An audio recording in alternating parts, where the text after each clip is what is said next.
ప్రశాంతంగా నిద్రపోయేందుకు నీంద్ యాప్లోకి అడుగుపెట్టండి. ఈ క్షణమే నీంద్ యాప్ను డౌన్లోడ్ చేసుకోండి. ఒత్తిడిని తగ్గించి ప్రశాంతమైన నిద్రలోకి మిమ్మల్ని తీసుకెళ్లే చక్కని కథలు, ధ్యాన పద్ధతులు, ఆహ్లాదకర సంగీతాన్ని మీరు నీంద్ యాప్లో మాత్రమే వినండి.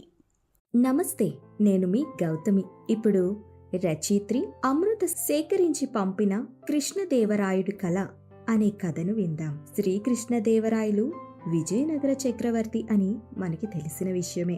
ఈయన 20 సంవత్సరాల వయసులో, అంటే 1509 ఫిబ్రవరి 4న విజయనగర సింహాసనాన్ని అధిష్ఠించాడు. రాయల పాలనలో విజయనగర సామ్రాజ్యంలో వజ్రాలను రాసులుగా పోసి అమ్మేవారట. అంటే అంత సంపద ఉండేదన్నమాట. శ్రీకృష్ణదేవరాయల్ని తెలుగు, కన్నడ ప్రజలు భారతదేశాన్ని పాలించిన గొప్ప చక్రవర్తుల్లో ఒకడిగా అభిమానిస్తూ ఉంటారు. ఆంధ్ర భోజుడుగా, సాహితీ సమరాంగణ సార్వభౌముడిగా, కన్నడ రాజ్య రమణగా ఆయన కీర్తించబడ్డాడు. ఆయన తెలుగు సాహిత్యానికి చేసిన కృషి కూడా అభినందించాల్సిందే. దేశ భాషలందు తెలుగు లెస్స అన్న మాట ఈయన దగ్గర నుంచే వచ్చింది. అసలు ఈ వాక్యం వాడుకకు కారణం ఆయనకి వచ్చిన ఓ కళ అని మీకు తెలుసా? అసలు శ్రీకృష్ణదేవరాయలు రాజుగారికి వచ్చిన ఆ కళ ఏమిటి? ఆ కళలో ఆయన చూసింది ఏమిటి? వివరంగా తెలుసుకుందాం. అయితే మనం కథ వినటం ప్రారంభించే ముందు సౌకర్యవంతమైన స్థితిలోకి వెళ్దాం. మీకు ఇష్టమైన రీతిలో పడుకొని అన్ని లైట్లను ఆఫ్ చేసి మీ కళ్ళు మూసుకోండి. నెమ్మదిగా గాలి పీరుస్తూ పూర్తిగా లోతైన శ్వాస తీసుకుని వదలండి. ఈ ప్రపంచాన్ని, ఇవాల్టి జ్ఞాపకాలను మెల్లగా పక్కకు నెట్టి క్రమంగా నిద్రలోకి జారుకునే సమయం ఇది. మరోసారి నెమ్మదిగా గాలి పీలుస్తూ లోతైన శ్వాస తీసుకొని మీ శరీరంలోని ఒత్తిడిని బయటికి వదిలేయండి. ఇప్పుడు మీరు చేయాల్సిందల్లా విశ్రాంతి తీసుకోవటం, సేద తీరటం, మునుపటి స్థితికి రావటం. మీరు ఇప్పుడు మంచం మీద ఉన్నారు. రోజువారీ అలసట నుంచి మీ శరీరం విశ్రాంతి తీసుకున్నట్లుగా మీకు అనిపిస్తుంది. కాళ్ళ నుంచి మొదలుపెట్టి మీ అవయవాల్లోని ఒత్తిడిని ఒక్కొక్కటిగా బయటికి పంపించేయండి. మీకోసం అవన్నీ రోజంతా చాలా కష్టపడ్డాయి కాబట్టి వాటికి విశ్రాంతి తీసుకునే అర్హత ఉంది. ముందుగా మీ పాదాల్లో మొదలైన విశ్రాంతి అనుభూతి క్రమంగా మీ మోకాల క్రింది భాగానికి చేరుకుంది. అక్కడ నుంచి మోకాళ్ళలోకి ప్రవేశిస్తుంది. ఇప్పుడు మీ కాలి ఎగువ భాగాన్ని విశ్రాంతి తీసుకొనివ్వండి. ఈ విశ్రాంతి అనుభూతి క్రమంగా మీ పొత్తి కడుపు నుంచి వెన్నుముక్క మీదగా ఎగువ వీపు వరకు వచ్చి తరువాత ఛాతీలోకి ప్రవహిస్తున్నట్లుగా గుర్తించండి. అక్కడి నుంచి మీ భుజాల్లోకి, తరువాత చేతుల్లోకి, చివరిగా వేలు కొనల వరకు వెళ్తున్నట్లుగా అనుభూతి చెందండి. ఆపై మీ మెడ, తల, ముఖం వరకు ఆ అనుభూతి ప్రవహిస్తుంది. ఇప్పుడు మీ శరీరం మొత్తం ప్రశాంతంగా, రిలాక్స్డ్గా నిద్రకు సిద్ధంగా ఉంది. త్వరలో మీరు చక్కని నిద్రలోకి జారుకుంటారు. డ్రీమ్ ల్యాండ్లో ప్రశాంతంగా ప్రయాణిస్తారు. ఈ ప్రయాణం ఉదయం వరకు కొనసాగుతూ ఉంటుంది. కాబట్టి మీరు కథను వింటున్నప్పుడు మీ శ్వాసను కూడా అనుసరించండి. అద్భుతమైన నిద్రానుభవం కోసం మీ శరీరం మొత్తానికి విశ్రాంతినిస్తూ స్థిరంగా ఉండండి. ఇప్పుడు కథలోకి వెళ్ళిపోదామా? ఆనాటి భారతం సంపన్న భారతం. ఆనాటి విజయనగరం ముందు నేటి లండన్, రోమ్ నగరాలు దిగదుడిపే. ఆనాటి ప్రజల భోగం ముందు నేటి అగ్రరాజ్యాల విలాసాలు దిగదుడిపే. అంత సంపద, అంత వైభవం ఉన్న వారి దానశీలత ముందు, త్యాగగుణ ముందు నేటి హిమాలయ స్వాములు దిగదుడిపే. ఆనాటి వారి కలల ముందు, వృత్తుల ముందు, నైపుణ్యాల ముందు, రచనల ముందు ఈనాటివి దేనికి పనికి వస్తాయి చెప్పండి? అందుకే ఒకసారి రాయల కాలానికి వెళ్దాం రండి. శ్రీకృష్ణదేవరాయలు సాలువ నరసనాయకుడి వద్ద మహానంద నాయకుడిగా పనిచేసిన తులవ నరసనాయకుని 3వ కుమారుడు. నరసనాయకుడు పెనుకొండలో ఉండగా ఆయన రెండవ భార్య నాగలాంబకు శ్రీకృష్ణదేవరాయలు జన్మించాడు. రాయలువారు తల్లి నాగలాంబ గండికోటను పాలించి పెమ్మసాని నాయకుల ఇంటి ఆడపడుచు. ఈయన పండిత పోషకుడు. ఆయన పాలనను గురించి సమాచారము పోర్చుగీసు సందర్శకులు డిమోంగోపెస్ న్యూనింజుల రచనల వలన తెలుస్తోంది. రాయలకు ప్రధానమంత్రి తిమ్మరసు. శ్రీకృష్ణదేవరాయలు సింహాసనం అధిష్ఠించడానికి తిమ్మరసు చాలా ముఖ్య పాత్ర పోషించాడు. కృష్ణదేవరాయలు తిమ్మరసును పితృ సమానుడిగా గౌరవించి అప్పాజీ అంటే తండ్రి గారు అని అర్థం వచ్చేలా పిలిచేవారట. రాయలు 20 సంవత్సరాల వయసులో అంటే 1709 ఫిబ్రవరి 4న విజయనగర సింహాసనాన్ని అధిష్ఠించాడు. ఇతని పట్టాభిషేకానికి అడ్డు వచ్చిన అచ్యుత రాయలును వీర నరసింహరాయలును వారి అనుచరులను తిమ్మరసు సుదూరంలో ఉన్న దుర్గములలో బంధించాడు. రాయల విజయనగర రాజుల్లో చాలా గొప్పవాడు.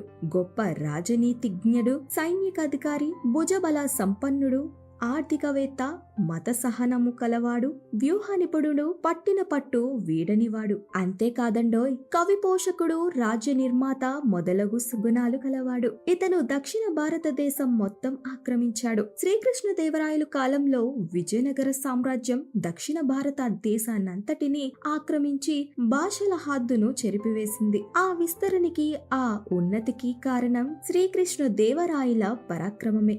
యుద్ధ భూమిలో అలసిపోయి రాయల మీద భయంతో శత్రు రాజ్యాలు రాజులు గుర్రాల మీద పారిపోతుండగా ఆ అడవిలోని చెట్ల కొమ్మలను వారి పొడవాటి జుట్టులు బలంగా చిక్కుకుని గుర్రాలపై నుండి జారి చెట్లకి వేలాడదీశారట. వాళ్ళలా ఊగడం చూసి అక్కడ బోయ స్త్రీలు చప్పట్లు కొడుతూ ఉయ్యాలా జంపాలా అని పాట పాడారట. శ్రీకృష్ణదేవరాయలు విజయనగర రాజులలాగే వైష్ణవుడు, కాని పరమ మత సహనశీలుడు.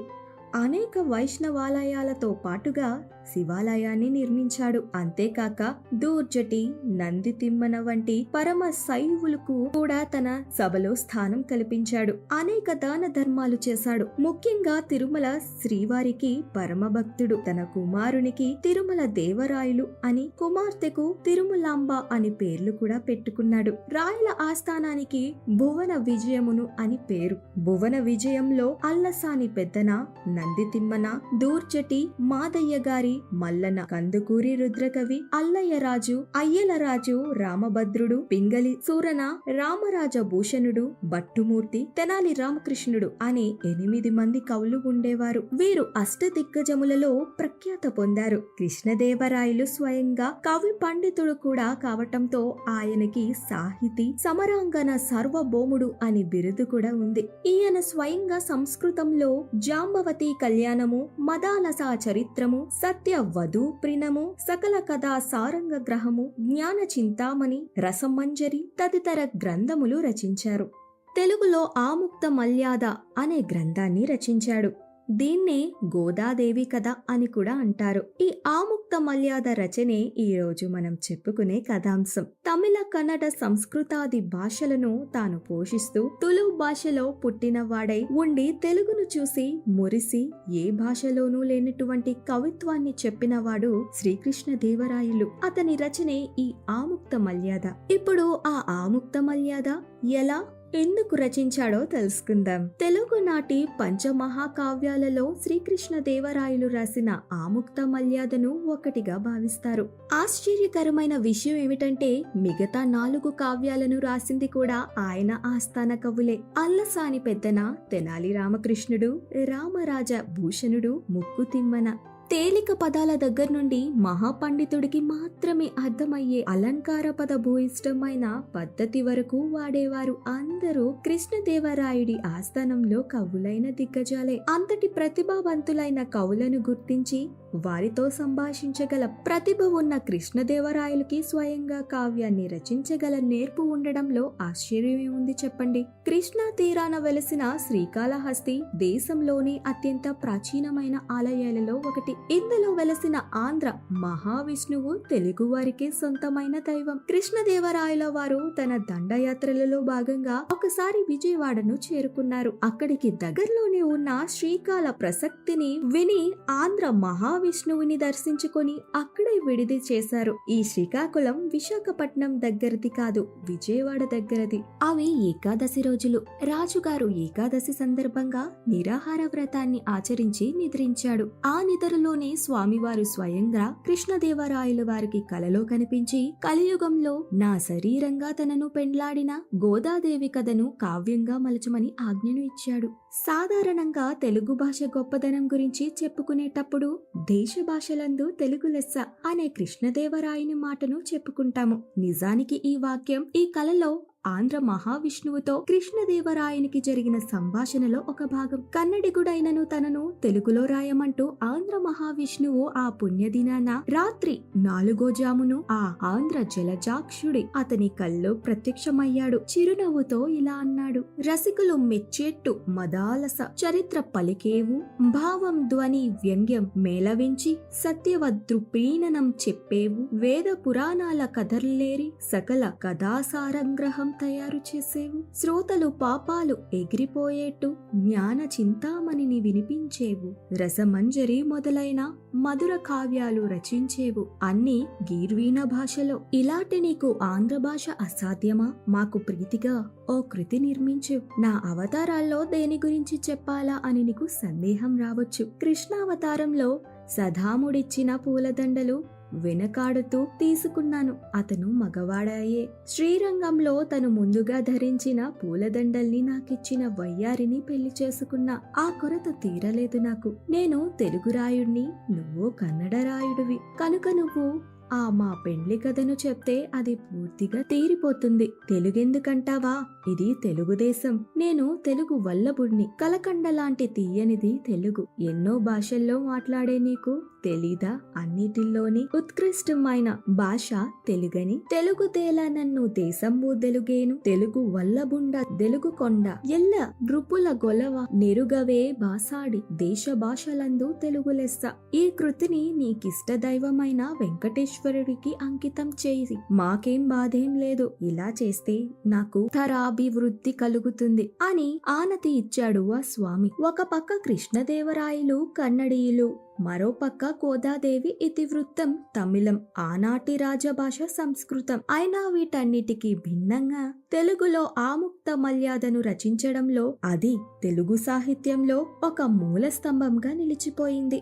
వెంటనే నిద్ర మేల్కొని దేవాలయానికి వెళ్లి స్వామిని దర్శించుకుని తెల్లవారేకే నిండు సభలో దండనాద సామంతుల పనులు త్వరగా ముగించి వేదాంగ వేత్తల్ని రప్పించి వాళ్ళకి కళ గురించి వివరించాడు రాయలు వారు. వాళ్ళు ఎంతో ఆనందించి ఆ స్వప్నాన్ని విశ్లేషించి దానిలోని అన్ని అంశాలను మంగళప్రదమైన వని తేల్చి సాహితీ సమరంగాన సర్వభౌముడైన ఆంధ్ర మహావిష్ణువుడి కోరిన విధంగా ఆముక్త మల్యాదని రాజుగారికి నిర్మించమన్నారు. రాజు కూడా సంతోషంగా కావ్య రచనకి పూనుకున్నాడు. 1821 నాటికి ఇది పూర్తయిందని పరిశోధకులు అభిప్రాయం. సాహితీ సమరంగాన సార్వభౌముడిగా ప్రఖ్యాత వహించిన విజయనగర చక్రవర్తి శ్రీ కృష్ణదేవరాయలు రచించిన తెలుగు ప్రబంధం ఈ ఆముక్త మల్యాద గ్రంథం. దీనికే విష్ణు చీత్తయం అని మరో పేరు కూడా ఉంది. ఇది తెలుగు సాహిత్యంలో పంచకావ్యాలలో ఒకటిగా ప్రసిద్ధి చెందింది.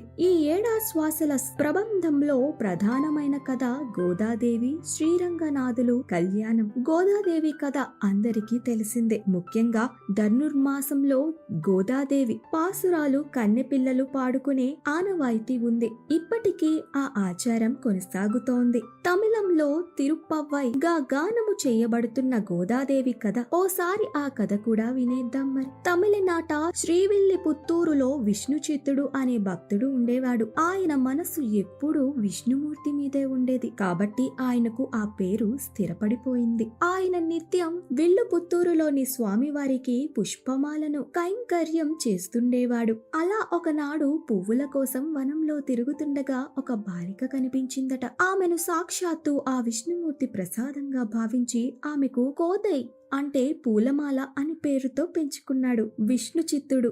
ఆమె యవ్వనవతి అవుతున్న కొద్దీ సాక్షాత్తు ఆ విష్ణుమూర్తి మీదే మనసు లగ్నం చేసేది. ఆయన కోసం అల్లిన పూలమాలను మొదటిగా తాను ధరించి నీటి నీడలో చూసుకుని మురిసిపోయేది. అలా ఆమెను ఆముక్తమల్యాద అన్న పేరు కూడా వచ్చింది. ఇంతకీ ఆముక్తమల్యాద అర్థం చూద్దామా? ముక్త అంటే విడువబడిన అని అర్థం. దానికి ఆ అన్న ఉపసర్గ చేర్చితే తొడుగుబడిన, అలంకరించుకోబడిన అన్న అర్థం వస్తుంది. అటువంటి మాలన ద ఇచ్చినది అంటే తాను అలంకరించుకున్న మాలను భగవంతుడికి ఇచ్చేది అని. ఎట్టకేలకు ఆమె ఆశ ఫలించింది. సాక్షాత్తు శ్రీరంగంలోని విష్ణుమూర్తి ఆమెను పరిణయం చేసుకోవడంతో కథ సుఖాంతమవుతుంది. ఆముక్తమల్యాద విలక్షణలతో ఒకటి రాయులు చేసిన ప్రార్థనలు. మిగిలిన కవుల్లా అతను త్రిమూర్తుల్ని, వాళ్ళ భార్యల్ని, వినాయకుణ్ణి స్తుతించుడు. వెంకటేశ్వర్ని, ఆయన ఆయుధాల్ని, వాహనాల్ని మాత్రమే స్తుతిస్తాడు. చివరికి లక్ష్మీదేవిని కూడా తలుచుకోడు. ఇది ఆయన వీర వైష్ణవ భక్తికి నిదర్శనం కావచ్చేమో. ఆముక్తమల్యాదిలోని మొట్టమొదటి పద్యంలో శ్రీ వెంకటేశ్వరుని స్తుతించి కావ్య నియమములను అనుసరించి నమస్క్రియతో శ్రీ శబ్దంలో కావ్యవారంభించాడు రాజు.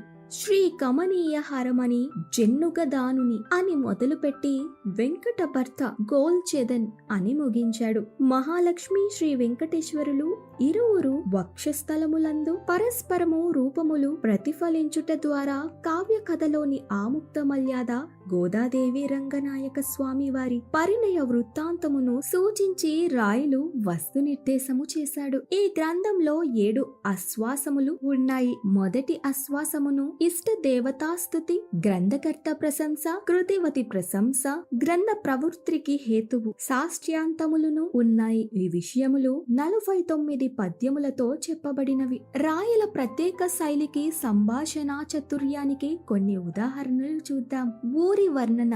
ఆకాశాన్నంటే మేడలు, వాటి ఉద్యానవనాల్లో ఎక్కడ చూసినా ఆనందంగా కూస్తున్న చిలుకలు, కోయిళ్ళు, ఆ మేడల మీదే ఉన్న మనులతో చేసిన చిలుకల బొమ్మలు చూసే వాళ్ళకి ఆ బొమ్మలే నిజంగా కూస్తున్నాయో అనిపిస్తాయి.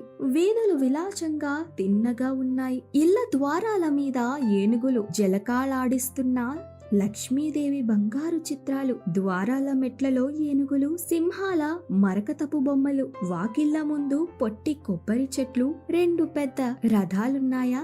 ఊళ్ళో ఒకటి లక్ష్మిది, మరొకటిది విష్ణువుది. విష్ణు చిత్తుడు గురించి ఇలా రాశాడు రాయలువారు. విష్ణు చిత్తుడని మహాభక్తుడు ఆ ఊరి భాగవతుల్లో ఉత్తముడు. శ్రీహరినెప్పుడు తన హృదయంలో ధ్యానిస్తుంటాడట.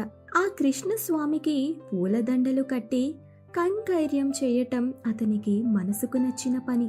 న్యాయంగా సంపాదించిన డబ్బుతో ఆ ఊరి గుండా వెళ్లే తీర్థయాత్రికులకు అన్నదానాలు చేస్తూ ఉంటాడట.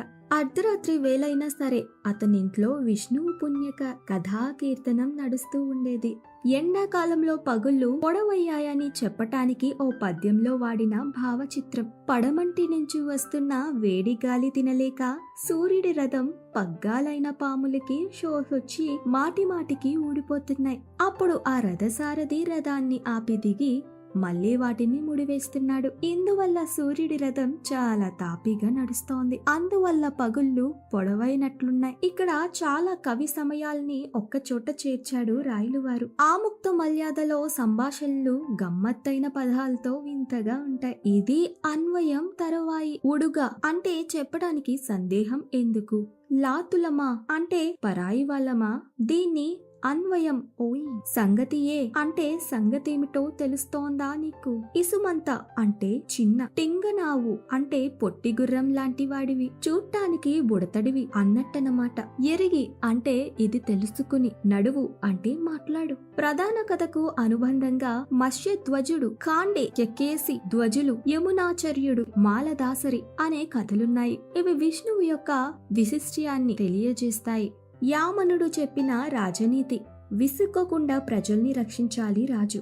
రాజు ప్రజల మేలు కోరితేనే ప్రజలు రాజు మేలు కోరుతారు. ప్రజలంతా కోరిన కోరికను పరమేశ్వరుడు తీరుస్తాడు. ఎవడినైనా ముందు పెద్దవాణ్ణి చేసి ఆ తరువాత తగ్గిస్తే వాడు మొదట్లో ఉన్న తన తక్కువ స్థితిని తలుచుకోడు, ఉన్నత స్థితిని నుంచి కింద పడ్డాననే బాధపడతాడు. కాబట్టి శీలవంతులైన వాళ్ళని గుర్తించి వాళ్ళని క్రమక్రమంగా వృద్ధిలోకి తీసుకురావాలి. నువ్వు కష్టాల్లో ఉన్నప్పుడు ఎవడు నీకు అపకారం చెయ్యబోతున్నాడో వాణ్ణి ఆ కష్టం తీరాక హింసించొద్దు, వాడి ఆస్తి తీసుకో. రాజు తన ఆదాయంలో సగం సైన్యం కోసం, తనని గెలిపించిన సైన్య భరణం కోసం వాడాలి. ఎప్పుడు నీతి మార్గంలో నడవాలి. రాజు భోగాలనుభవిస్తున్నా సరే ఎలుగుబంటిలాగా ఒక కంటితో ఎప్పుడు రాజ్యం లోపల బయట శత్రువుల్ని కనిపెడుతూ ఉండాలి.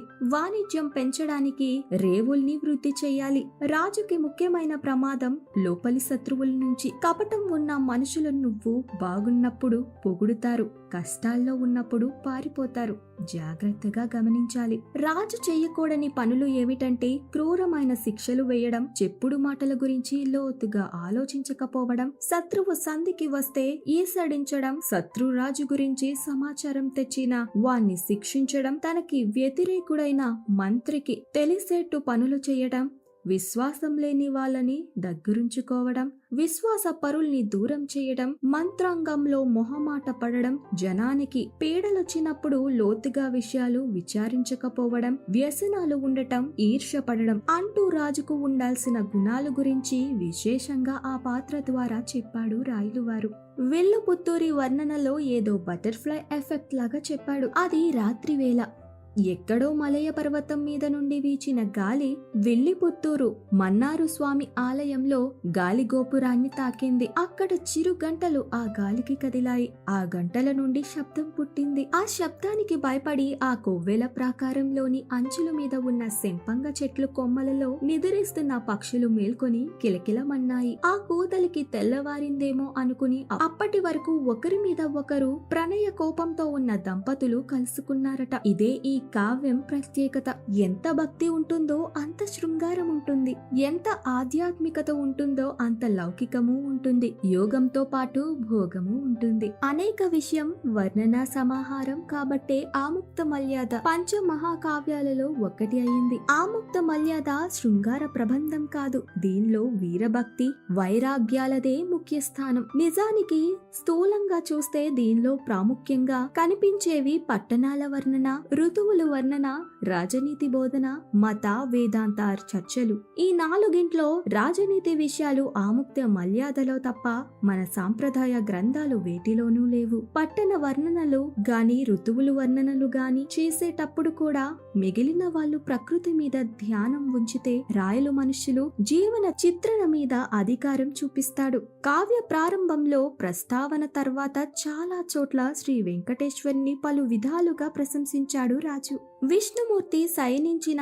శేషుని వర్ణన, శ్రీదేవుని కనుమరుగు పరిచిన శ్రీ వెంకటేశ్వరుని భూదేవితో క్రీడించుట అవకాశము కల్పించిన శేషుడిని రాయలు స్థితించాడు. రాయలు తరువాత పద్యములతో చాలా భాగము తిరుమల నంతయు సాక్షాత్కరింపచేశాడు. తిరుమల బ్రహ్మోత్సవాలు జరిగే సందర్భము లేదా ఇతర పూజా సందర్భాలలో ధ్వజారోహణ గావించి శుభారంభము చేసే సందర్భాలలో విశ్వక్సేనుని పూజించుట నేటికి పరిపాట. ఈ ఆచారాన్ని రాయలు ఆముక్త మల్యాదలో సైన్యవతి కాంచ నావ్రతము అంటే బంగారు దండము కదలనిదే లోక వ్యవహారమే జరగదని వర్ణించాడు. హరిపాంచ జన్యమునులో పూరించినంతనే ఆ ధ్వని మాత్రము చేతనే రాక్షసులు ప్రాణములు హరి ఎన్నవని వర్ణించాడు. పాంచజన్యపు రాక పున్నమి నాటి చంద్రుని తెల్లని కాంతి గలదైన హరిశంఖము వెలుగు లేనుచు కళ్యాణ సమృద్ధిని కూడా ఇస్తాడని రాయలు రాశాడు.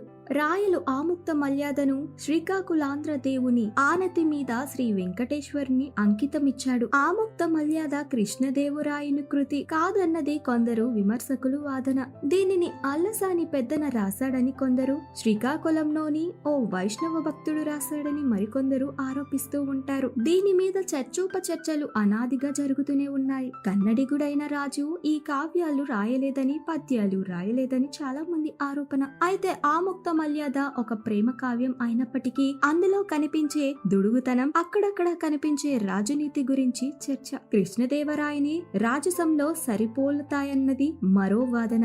ఈ కావ్యంలో ఊహలు, వర్ణాలు మనకి ఎక్కడా దొరకని విలువైన రత్నాలు. ప్రబంధ ప్రక్రియలలో వర్ణనలకి పెద్దపీట. ఇవన్నీ ఒక కథ చెప్పాలంటే కృష్ణదేవరాయలే చెప్పాలి. ఈ కావ్యపు కథ నేటి గొప్ప గొప్ప సినిమాల స్క్రీన్ ప్లేక్ ఏ మాత్రమూ తీసిపోదు.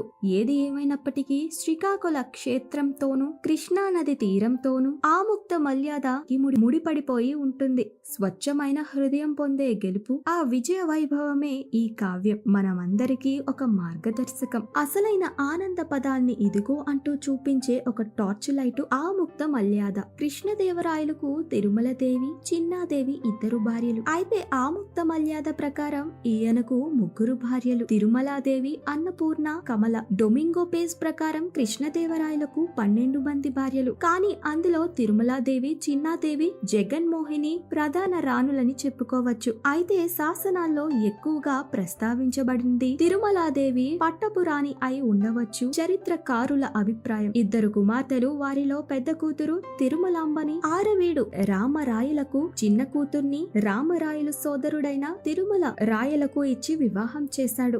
ఒక్కడే కొడుకు తిరుమల దేవరాయలు. ఇతనికి చిన్నతనంలోనే పట్టాభిషేకం చేసి తానే ప్రధానిగా ఉండి రాజ్య వ్యవహారాలు చూసుకునేవాడు. కానీ దురదృష్టవశాత్తు తిరుమల దేవరాయలు మరణించాడు. ఈ విషయంపై కృష్ణదేవరాయలు తిమ్మరసును అనుమానించి అతనిని గ్రుడ్డివానిగా చేశాడు. రాయలు వారు కూడా అదే దిగులుతో మరణించాడని ఓ అభిప్రాయం. మరణానికి ముందు చంద్రగిరి దుర్గమునందున సోదరుడు అచ్యుత రాయలను వారసునిగా చేశాడు. 1529 అక్టోబర్ 17న మరణించినట్లు 2021 ఫిబ్రవరిలో కర్ణాటకలోని తుముకూరు వద్ద బయల్పడిన శాసనం ద్వారా తెలుస్తోంది. ఇవండి రాయల జీవిత విశేషాలు మరియు ఆయన రాసిన ఆముక్త మల్యాద విశేషాలు. మీకు కూడా సన్మార్గంలోకి నడిపించే దైవానుగ్రహం కలగాలని, మంచి కలలు రావాలని ఆశిస్తూ శుభరాత్రి. ప్రశాంతంగా నిద్రపోయేందుకు నీంద్ యాప్లోకి అడుగుపెట్టండి. ఈ క్షణమే నీంద్ యాప్ను డౌన్లోడ్ చేసుకోండి. ఒత్తిడిని తగ్గించి ప్రశాంతమైన నిద్రలోకి మిమ్మల్ని తీసుకెళ్లే చక్కని కథలు, ధ్యాన పద్ధతులు, ఆహ్లాదకర సంగీతాన్ని మీరు నీంద్ యాప్లో మాత్రమే వినండి.